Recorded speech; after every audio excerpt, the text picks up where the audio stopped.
be back there while you're doing that? Nope. What's up, guys? Jeeps here in beautiful Maui, and this is the car that I rented this week. It is a 2015 BMW M4. It has a lot of M parts, a lot of the carbon fiber, and we're going to walk around the car, just talk about initial impressions and things like that, and then I'll do a review of it in another video.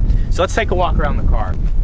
If you go to the link in the description below, I'll have some M4s from Auto Trader listed. It's actually crazy how cheap they are. You can get them in the mid-30s from like a 2015 and up.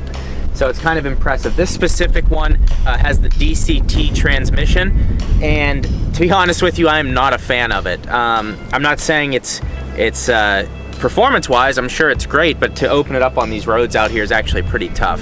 So maybe on the track it's great, but for everyday driving, it's pretty terrible. There's also these little tricks like putting it in park. There's no park on the gear shifter. You actually have to leave it in drive, put your foot on the brake, and turn the car off, and then it goes into park. So it acts like a manual transmission in a lot of ways, but then you're also at times kind of searching. Like at one point yesterday, I was in first gear and I started to accelerate, but the car in front of me hit the brakes, so I let off the gas. And the car jerked. Like if you release a clutch too quick, the car will jerk back and forth. So I'm like searching for the clutch because that happens. So I've done that like twice. It's cool that it acts like a manual transmission, but in a lot of other ways, it's like, why is it doing this? If it's an automatic, I just want it to be perfect. So, all right, so let's come around the front of the car here.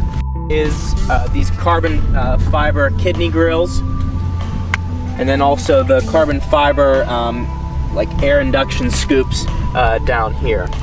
So that's kind of a nice touch, and it also has the BMW, this is also carbon fiber, if you want to bring that really close, yeah. So BMW, that looks kind of cool. It's kind of nice having the BMW colors. These are not the competition wheels, and they're kind of dirty. If it was, I'd like to clean it up, but I can't. So really nice wheel. Obviously, I've talked a lot about getting a BMW M2. If you want to bring it a little closer to show the wheel. Nice tires on it, still decent tread. I think it has 27,000 miles on it, Pilot Super Sports. So, but overall the car's in good shape. And then so let's take a look at these grills here. And again, these are real vents. So that's for to reduce some of the turbulence with inside the wheel well when you're going at high speeds. And then here's a huge carbon fiber splitter along the door sill here. Now if we open up the car, I guess there's also the carbon fiber mirror caps. If you open up the car, it's actually surprisingly tough to get in. These door seals are pretty wide, and then the seat is in like a weird place. You're gonna have to crawl in it to get in. But if you bring the camera to the inside here, bring the camera all the way to the inside, you see the carbon fiber on the center stack. Yeah, it's a nice interior. The seats aren't over cumbersome. The color's beautiful. I'll have the color in the bottom of the screen here. This is one of my favorite BMW colors. Like an E46 M3 that has this color is worth a lot more. This and Laguna Seca Blue for the E46 year make the value of the car go up probably $5,000 in some cases, and especially if they're in good shape, low mileage, etc. The entire roof here is carbon fiber. Really pretty. Even if you're looking at like the back of the car here, the back of the headrests are carbon fiber. So there's a lot of little touches of carbon fiber all over this car that make it really nice. These little M logos light up. Seats are in decent shape. Passenger seats in good shape for it being a 27,000 mile car. Not great, but not bad. Let's see what this is. It's a hard plastic, not ideal. Carbon fiber spoiler on the back here, and I'll be honest with you, I think this spoiler is actually, I don't know that it's an M part. See how the fitment, it's not great there. So it's not, I'm not a huge fan of that. Maybe if it was put in a little bit better. You have a rear diffuser here with the M Performance exhaust, and I asked the owner, he said this is not a valved M Performance exhaust. I know it's not valved, but it does have the logo there, so it makes me kind of wonder. But it is, here's what I will say, it is a stunning car. you get lots of looks in this thing. Everyone loves the color. I saw a guy look back at it 3 or 4 times in the one parking lot. So you definitely get looks at this. You know, I have a Focus ST is what I normally drive. So that's a change for me. And I think it's cool. It's, you know, if you spend a lot of money, you're an enthusiast, it's kind of nice to have people appreciating what you drive. So those are my initial thoughts. The main thing for me is this car is not, you can't wind it up. You really have to wait for those turbos to spool up. To get on it, I've only been able to open it up like maybe twice.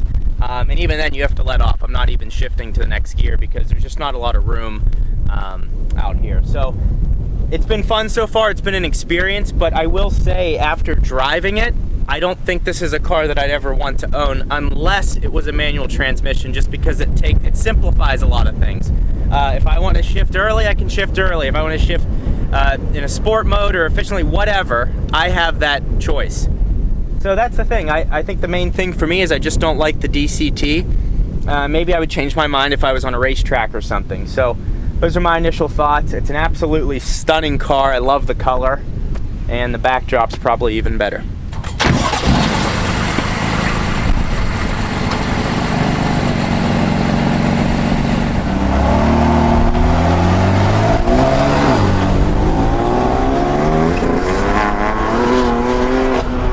We are inside the 2015 M4. Yeah, nice car to drive. It's kind of bigger than I expected. I don't think of the M4 as a really big car, but in and out of parking lots, the turning radius is terrible. Parking lots are much smaller out here than they are, and parking spaces are much smaller than they are back in the mainland. So that's about all I can say about that. Maybe it's not as bad, it's just the area that I'm in is making it seem worse. What was that? A weasel? Was that a weasel? Or a ferret? Maybe it was a ferret. I don't know. If anyone knows what that was, let me know. The steering is a little heavy. I don't know, and again, I think it's just something you'd get used to. Really, the main thing is I'm just surprised at how long this car is. I've even had Jamie get out of the car a couple times just to check to make sure I'm not hitting a curb. And that's also because it's not mine, it's a rental. I don't want to mess it up. So just being extra cautious of this thing. The other thing that surprised me, just the prices. I mean, these have depreciated down to a mid $30,000 car. So the question you have to ask yourself is, do you want to have an M4, which you say you drive an M and it's a BMW and people are going to look at you, or do you want to have something like an STi? Now, I don't know that the STi is, I haven't really been able to wind this car out yet, and I know if I had like an STi or something like that, like a sport compact, you'd be able to probably enjoy it a little bit more. And it's kind of funny, if you follow Engineering Explained in his review of the Supra, he just revealed that he actually had more fun driving the GT86 TRD. So, and the reason is probably because he can wind it out. You can get all of the car you can use all of the car out on the streets, whereas something like this, I mean, this is seriously fast. I know the couple times that I did let it, you know, unleash it, those turbos spool up, and I mean, you're moving, and it's so well balanced and it's so well sprung that at higher speeds you can't tell how fast you're actually going.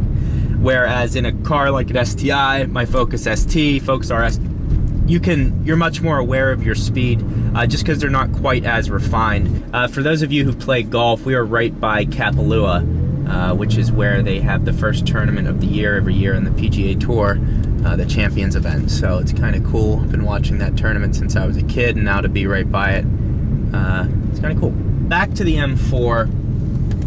Again, people look at it, I think it's a beautiful car, but it's just much bigger than I expected.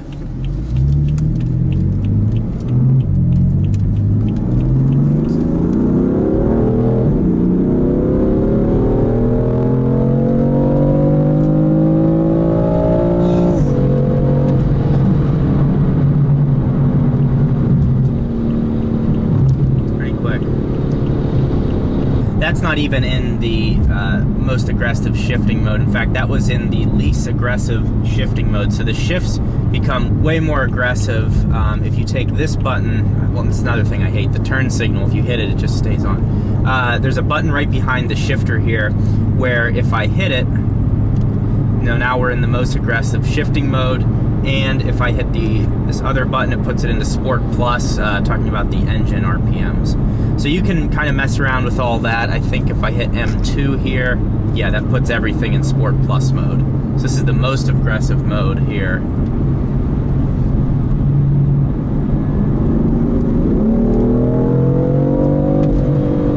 Way more aggressive. You can hear it holds the RPMs out. Back into M1 mode. Everything's in efficient and comfort. And we're back to real life, kind of. And another thing that happens, it does have the heads-up display. So in front of me, I have a tachometer here showing me what gear I am, miles per hour, and where red line is at. So it's pretty impressive. I mean, there's a lot of really cool technology, and that's where this separates itself from something like an STi. But brand new, this is probably close to a $90,000 car with all the options. So now you're in GTR territory, and that's like, I think I would take a GTR over this any day. So it's in a weird spot. You know, if you look at how the price starts out at a base model, yeah, that's great.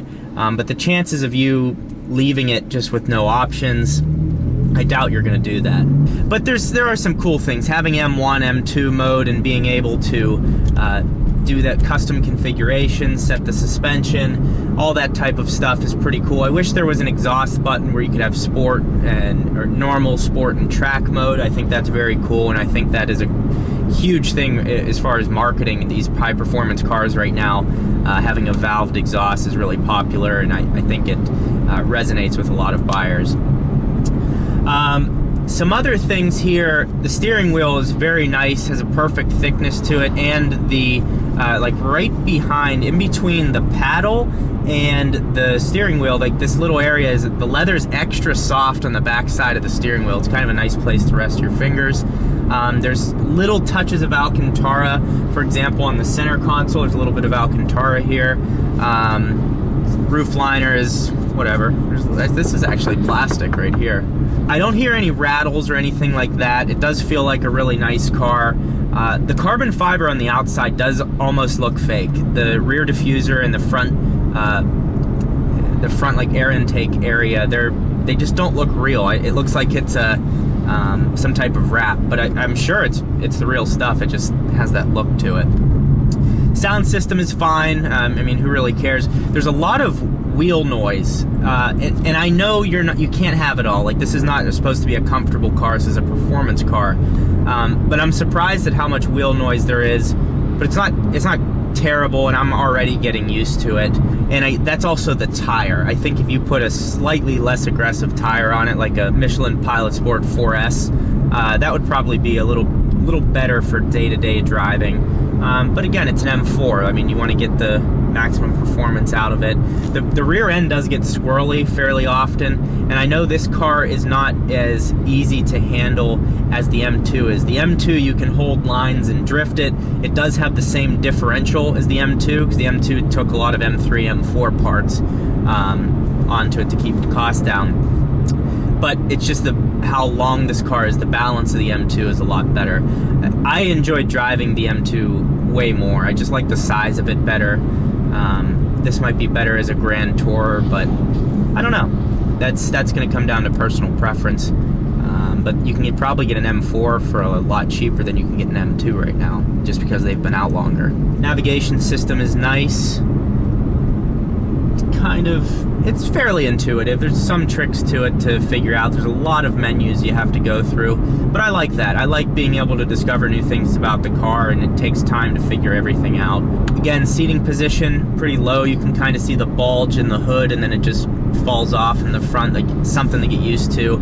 It does have parking sensors though, so I hit up another button on this center console, and it shows me how close I am to the curb.